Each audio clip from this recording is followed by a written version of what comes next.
The most mysterious beings in the Bible. Number 1. Nephilim. Genesis 6, 1 through 4. Now it came about, when mankind began to multiply on the face of the land, and daughters were born to them, that the sons of God saw that the daughters of mankind were beautiful, and they took wives for themselves, whomever they chose. Then the Lord said, My spirit will not remain with man forever, because he is also flesh. Nevertheless, his days shall be 120 years. The Nephilim were on the earth in those days, and also afterward, when the sons of God came in to the daughters of mankind, and they bore children to them. Those were the mighty men who were of old, men of renown. The Nephilim are figures mentioned in the Bible, particularly in the book of Genesis, who have captured the imagination of many for centuries. Despite their brief mention, the Nephilim have sparked numerous theories and interpretations regarding their identity, origins, and significance in ancient history and biblical theology. One interpretation of the Nephilim posits them as literal giants, being of immense stature and strength. God did not intend for the human race to remain in this rebellious state indefinitely. This means that our rejection of God has reached a point of no return. God will not woo us indefinitely. There will come a time when He says no more. The Bible gives us hints at a world that has deviated far from what God intended. So, as Noah builds his ark, a massive vessel about 450 feet long, 75 feet wide, and 45 feet high, you can feel that something really bad is about to happen. Let us put Noah's ark size into perspective with things we're familiar with today. Noah gathers his family and pairs all living creatures as instructed by God. The ark turns into a sign of safety and hope during the flood. Then the rains come. It's not just a heavy downpour, it's like the heavens themselves have opened up. Water covers the earth higher than the mountains. Every living thing that moved on the earth perished. Only Noah was left, and those with him in the ark. Genesis 7, 21 through 23. After 40 days and 40 nights, the rain stops. The waters eventually subside, and the ark rested on the mountains of Ararat. Now, think of this like parking your car on a big, tall hill after a massive storm. But instead of a car, it's a massive boat, and instead of a hill, it's a whole group of big mountains. Noah and his family step out into a new world. God makes a covenant with Noah, promising never to destroy the earth with a flood again, marked by the rainbow in the sky. You would think this would be the last time we read about the Nephilim or giants, but after this, we see various instances. The exploration of Canaan. It appears that the fallen angels commit their sin again after the flood. However, it is likely that it occurred to a much lesser extent than before the flood. We go to Numbers 13:33. Here we meet a new set of characters, Moses, the Israelite spies, and the inhabitants of Canaan, including the descendants of Anak, who are linked to the Nephilim. Who exactly were these descendants of Anak? The Bible introduces them during the story of Moses sending 12 spies to explore the land of Canaan. The spies come back with a startling report. We saw the Nephilim there. The descendants of Anak come from the Nephilim. We seemed like grasshoppers in our own eyes, and we looked the same to them. This verse suggests that the descendants of Anak were related to the Nephilim, known for their great size and strength. Moses, leading the Israelites out of Egypt, sends spies to scout the Promised Land. Hold on, didn't we just say the Nephilim were wiped out in the flood? In the Old Testament, giant is most commonly referred to by the word Rephaim. Throughout the entirety of the Old Testament's narrative, the Rephaim serve as a fascinating and significant recurring motif. Where does the Bible mention Rephaim? The Rephaim are first mentioned in Genesis 14. The Rephaim, along with other large people, are also mentioned in Deuteronomy 2, 20 through 21. Deuteronomy 2, 20 through 21. It is also regarded as the land of the Rephaim, because the Rephaim previously lived in it, but the Ammonites called them Zamzummim, a people as great, numerous, and tall as the Anakim. But the Lord destroyed them before them, and they dispossessed them and settled in their place. The name Rephaim, which literally means terrible ones, gives us an indication of the intimidating and fearsome nature of these individuals. This is not the only time we see these giants after the flood. In Deuteronomy 3, there's an interesting story about King Og of Bashan, a giant man. Og is referred to as the last of the Rephaim in Deuteronomy 3:11 and later in the book of Numbers and Joshua. Rephaim is a Hebrew word for giants. The king Israel had to deal with was King Og of Bashan, who sent his entire army against Israel. The Israelites then marched towards Bashan, where King Og confronted them at Edrei. Because of Og's reputation, the Israelites were terrified. "Do not be afraid of him, for I have delivered him into your hands along with his entire army and his land," God assured Moses. The book of Deuteronomy includes a narrative of a conflict that occurred between forces led by Moses and those led by Og. According to the biblical account, Og was the ruler of 60 different walled cities, all of which were taken by the Israelites. Israel slayed the entire forces and conquered all 60 cities in the kingdom of Og, which had the same tall walls as Sihon's. When God chose to hand over an enemy to his people, even strong fortified cities were no match for the enemy. In addition to this, he was a very large man and slept in a bed made of iron that was 9 cubits long and 4 cubits wide, 13.5 feet long and 6 feet wide. The inclusion of this detail draws attention to Og's massive stature. A man in need of this size bed was most likely tall. Israel destroyed the entire population and took control of all 60 cities in Og's kingdom, which had the same high walls as Sihon's. When God decided to hand over an enemy to his people, high-walled cities were no match. Later, at the city of Jericho, the most spectacular demonstration of that truth would occur.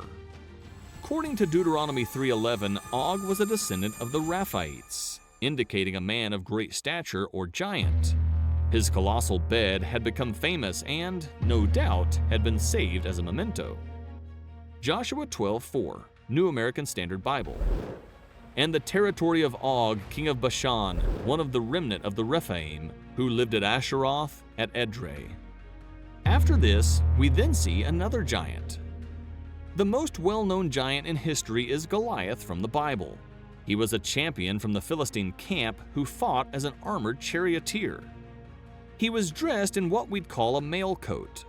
The Philistines warmed up by donning a large canvas-like undergarment with overlapping bronze ringlets. From shoulder to knee, this coat of mail shielded the wearer from the enemy's weapons. Body armor of this size and type weighed 5,000 shekels of bronze, which equates to between 175 and 200 pounds in modern terms. The armor only included the coat of mail. Goliath, on the other hand, wore a bronze helmet, bronze leggings, greaves to protect his shins, and carried a bronze javelin or spear slung between his shoulders. Was Goliath a Nephilim? Some scholars believe that Goliath the Gittite, a Gath resident, belonged to a race known as the Nephilim. Other experts argue that Goliath was a Rephaite, because the Nephilim were destroyed in the Great Flood during Noah's time. Only Noah's family survived. Some scholars believe the Philistines descended from the Anakim. Goliath's champion status is enhanced by the fact that Gath was an ancient Anakim stronghold. Some scientists believe Goliath has an identifiable family tree, implying autosomal dominant inheritance, which causes familial acromegaly or gigantism. The relations of Goliath. There are also other giants mentioned in 2 Samuel 21:15-22 and 1 Chronicles 20:4-8 who were related to Goliath in the Bible. This event occurred when David was old. 2 Samuel 21. There was a war at Gath again, where there was a man of great stature who had 6 fingers on each hand and 6 toes on each foot, 24 in number. He also was a descendant of the giants. And when he taunted and defied Israel, Jonathan, the son of Shimei, David's brother, killed him. These 4 warriors were descended from the giant in Gath, and they fell by the hands of David and his servants.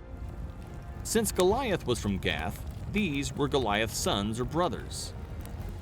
How did they survive the flood? But here's the big question. If the Nephilim were around before the Great Flood, and the flood wiped out all but Noah and his family, how could the descendants of Anak, which are linked to the Nephilim, be around after the flood? When we consider the flood, we read, "He blotted out every living thing that was upon the face of the ground." Genesis 7:23. This verse makes it clear that the flood was incredibly comprehensive in its destruction. So, how could the Nephilim have survived such an event? There are different opinions to this. Some suggest that the Nephilim mentioned afterwards in Genesis were a new group, unrelated to those before the flood. Others propose that the term Nephilim might not refer to a specific lineage, but rather a title or description given to giants or mighty warriors across different eras. It is also possible that after the flood, the demons mated with human females again, resulting in more Nephilim. It's even possible that some Nephilim characteristics were passed down through the lineage of one of Noah's daughters-in-law. Another perspective comes from the book of Numbers 13:33, where the Nephilim are mentioned again long after the flood. So, did the Nephilim survive the flood? Or were the post-flood giants a different group altogether? As we think about this mystery, it reminds us of the many interesting stories and people in the Bible. It makes us want to learn more, ask questions, and be curious. Based on a few theories that Bible scholars and enthusiasts consider. Some suggest that Nephilim might not have referred to a specific group of people, but rather was a term used to describe any large and mighty warriors. So, how do these pieces fit together? On one hand, we have Noah and his family, the sole human survivors of the flood. On the other, centuries later, there's a mention of the Nephilim or their descendants in Canaan. Flood, but continuous sin. So why did God send the flood if he knew sin would still be around after it? Let's dig into this using Genesis 6:1-7 as our guide. The Nephilim and the Great Flood are more than just ancient stories. They offer valuable lessons in spiritual warfare that are relevant to us today. Just like the Nephilim were part of the physical and spiritual problems of that time, we too face challenges that aren't just physical but spiritual. The union of the sons of God and the daughters of human resulted in chaos, showing how stepping away from God's path can lead to serious consequences. In the same light, when we go against God's will for our lives, it can result in a significant impact on our spiritual lives by relying on God's power. So when we read about the descendants of Anak being linked to the Nephilim, it opens up a whole world of questions and interpretations. It's like piecing together a puzzle with some pieces missing. In other words, the Bible invites us to explore, to wonder, and to seek deeper understanding. The flood story, which talks about the mysterious Nephilim, fallen angels, and how evil had engulfed the earth, is a really powerful story about how people are judged, how they can be saved, and how good people stay strong. It makes us ponder, how do we remain faithful in a world that often seems to be drifting away from moral and spiritual anchors? Numbers. Behemoth, the mighty beast of the earth. Look at Behemoth, which I made along with you, and which feeds on grass like an ox. What strength it has in its loins, what power in the muscles of its belly. Its tail sways like a cedar. The sinews of its thighs are close-knit. Its bones are tubes of bronze, its limbs like rods of iron. It ranks first among the works of God, yet its maker can approach it with his sword. The hills bring their produce, and all the wild animals play nearby. Under the lotus plants it lies, hidden among the reeds in the marsh. The lotuses conceal it in their shadow. The poplars by the stream surround it. A raging river does not alarm it. It is secure, though the Jordan should surge against its mouth. Can anyone capture it by the eyes or trap it and pierce its nose?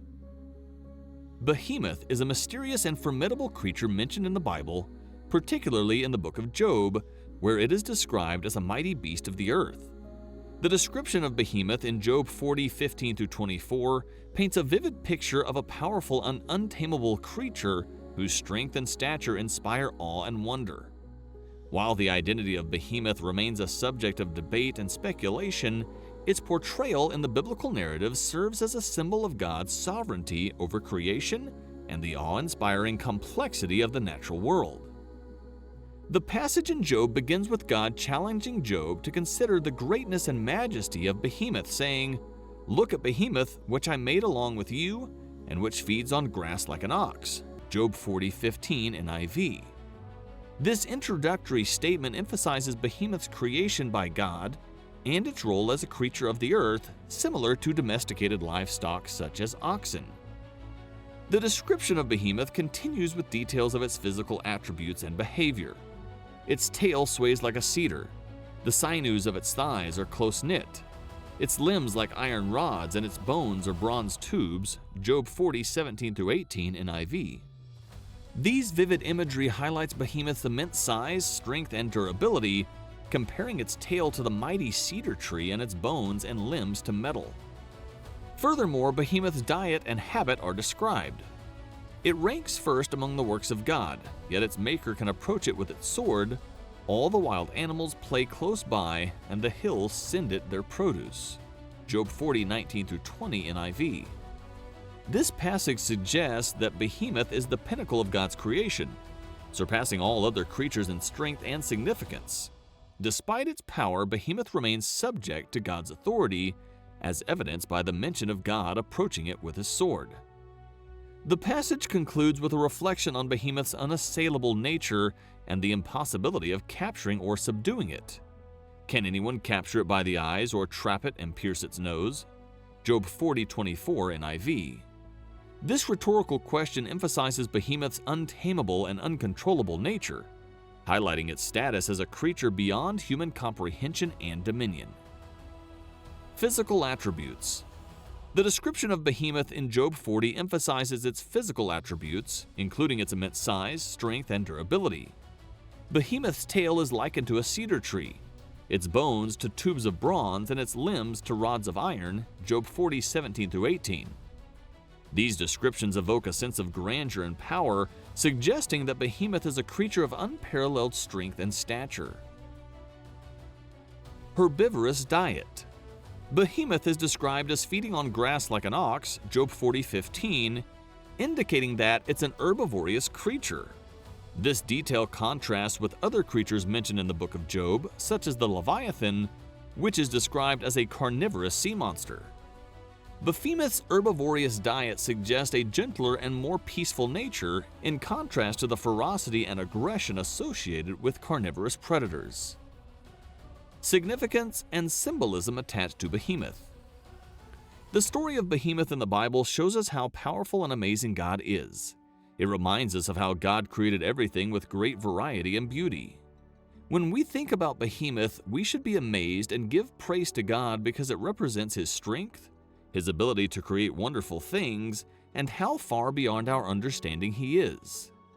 It's a call for all Christians to look at God's creation and respond with wonder and love, recognizing His mighty power and the greatness of what He has made. Biblical references to Behemoth. In the Bible, the term Behemoth appears only in the book of Job, specifically in Job 40:15-24. This passage provides the most detailed description of Behemoth and is the primary biblical reference to this enigmatic creature. Here is the relevant passage. Job 40:15-24 Amplified Bible. Behold now, Behemoth, which I created as well as you, he eats grass like an ox. See now, his strength is in his loins, and his power is in the muscles and sinews of his belly. He sways his tail like a cedar. The tendons of his thighs are twisted and knit together like a rope. His bones are tubes of bronze, his limbs are like bars of iron. He is the first in magnitude and power of the works of God. Only he who made him can bring near his sword to master him. Surely the mountains bring him food, and all the wild animals play there. He lies down under the lotus plants, in the hidden shelter of the reeds in the marsh. The lotus plants cover him with their shade, the willows of the brook surround him. If a river rages and overflows, he does not tremble. He is confident, though the Jordan River swells and rushes against his mouth. Can anyone capture him when he is on watch, or pierce his nose with barbs to trap him? Number 6. Angel of the Lord. Who is this angel? There are numerous accounts of angels briefly manifesting themselves in the physical realm and making face-to-face appearances with people who God was actively working with at the time. These accounts can be found all throughout the Bible. When looking at the scriptures in the Old Testament that describe human interaction with angels, there is one being that stands out above all the others for several different reasons. We first meet this angel in the Hagar story. Sarah, the wife of Abraham, had an Egyptian girl named Hagar who worked for her as a slave. The book of Genesis chapter 16 is where the majority of Hagar's information can be found. After God had made his presence known to Abram and given him the promise of a land of his own and an inheritance, 10 years passed, and the couple still did not have a child. Because Sarah could not wait any longer, she decided to take matters into her own hands and gave her maid to her husband. Abram obeyed her instructions, and as a result, Hagar became pregnant. Sarah became envious of the younger girl when she started flaunting her expanding waistline. This was despite the fact that Sarah was the one who got them into this adulterous situation in the first place. In anger, Sarah started treating Hagar harshly. Genesis 16, 7-14, Amplified Bible. But the angel of the Lord found her by a spring of water in the wilderness, on the road to Egypt by the way of Shur. And he said, Hagar, Sarai's maid, where did you come from and where are you going? And she said, I am running away from my mistress Sarai. The angel of the Lord said to her, Go back to your mistress and submit humbly to her authority. Then the angel of the Lord said to her, I will greatly multiply your descendants so that they will be too many to count. The angel of the Lord continued, Behold, you are with child and you will bear a son, and you shall name him Ishmael, God hears, because the Lord has heard and paid attention to your persecution suffering. He, Ishmael, will be a wild donkey of a man. His hand will be against every man, continually fighting, and every man's hand against him. And he will dwell in defiance of all his brothers. Then she called the name of the Lord who spoke to her. You are God who sees, for she said, Have I not even here in the wilderness remained alive after seeing him who sees me with understanding and compassion? Therefore the well was called Bir Lahai Roi, well of the living one who sees me. It is between Kadesh and Bered. The angel of the Lord had a physical presence and communicated with Hagar in the same way that two people would communicate with one another. There is no indication that this was merely a spiritual impression or a voice carried on the breeze in our opinion. The angel of the Lord was physically present with Hagar, and that person was present with them both at the same time. This is the very first time that the angel of the Lord is mentioned in the Holy Scriptures. It was not Noah, Enoch, or Abram who saw him for the first time. The first person that the angel of the Lord appeared to was Hagar. The angel of the Lord told her to repent. If she changed her direction, there was an inherent promise, Obey me, and I will protect you. Jesus didn't exactly tell Hagar to go back to an abusive household. He made an implied promise of protection. The angel of the Lord found her there and comforted her, telling her to return to her mistress and giving her a prophecy concerning her son. The angel of the Lord also appeared to Abraham in order to save Isaac. Genesis 22, 10-18. And Abraham reached out with his hand and took his knife to slaughter his son. But the angel of the Lord called to him from heaven and said, Abraham, Abraham. And he said, Here I am. He said, Do not reach out your hand against the boy, and do not do anything to him. For now I know that you fear God, since you have not withheld your son, your only son, for me. Then Abraham raised his eyes and looked, and behold, behind him was a ram caught in the thicket by its horns. And Abraham went and took the ram and offered it up as a burnt offering in the place of his son. And Abraham named that place, The Lord Will Provide, as it is said to this day, On the mountain of the Lord it will be provided. Then the angel of the Lord called to Abraham a second time from heaven and said, By myself I have sworn, declares the Lord, because you have done this thing and have not withheld your son, your only son. Indeed, I will greatly bless you, and I will greatly multiply your seed as the stars of the heavens and as the sand which is on the seashore. And your seed shall possess the gate of their enemies. And in your seed all the nations of the earth shall be blessed, because you have obeyed my voice. After this, Abraham acknowledged that God had provided for the keeping of his word, and he named the location Jehovah Jireh, which means the Lord will provide. While Abraham's weakness of faith is chronicled in Genesis 18 through 22, God did not reject him or punish him for that immaturity. However, God did give him opportunities for growth and then put him through tests so that he could demonstrate the growth that he had experienced. Abraham discovered that God is faithful, and even if we do not know how God is going to keep his word, we can be certain that he is faithful and that he will keep his word.